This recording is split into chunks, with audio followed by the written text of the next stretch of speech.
বৌমা এ কি গো, তোমাকে তো আমি ভাজা করতে বলেছিলাম না, তোমাকে এত ভাজা করতে বলেছিলাম নাকি? হ্যাঁ, এ বাবা কত ভাজা করেছে। এই ভাজা করতে কি তেল লাগে না? হ্যাঁ, তোমার কি বুদ্ধি শুদ্ধি একেবারে লোপ পেয়েছে নাকি?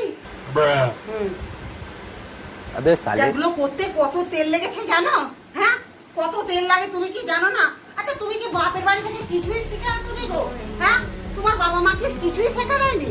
হ্যাঁ, এরকম ভাবে এত তেল খরচা করে রান্না করেছো, কবে আর সংসারের বুঝবে বলো তো? হ্যাঁ, কবে আর সংসার করতে বুঝবে?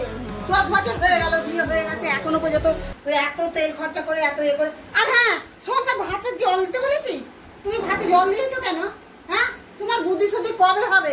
লক্ষ্মী ছাড়া কোথাকার। এই তুমি আমাকে অলক্ষী কেন বললে? হ্যাঁ, তুমি আমাকে বলনি যে ভাজা করতে, ভাত করতে, ডাল করতে? আজকে আমি ভাত ডাল আর ভাজা করেছি মানে তুমি আমাকে বলছো, আর যদি না করতাম তাহলে তুমি আমাকে বলতে। বেশ করে গেছি, করেছি। আমার সংসারে আমি যা খুশি তাই করবো। তুমি কি তুমি কি গো?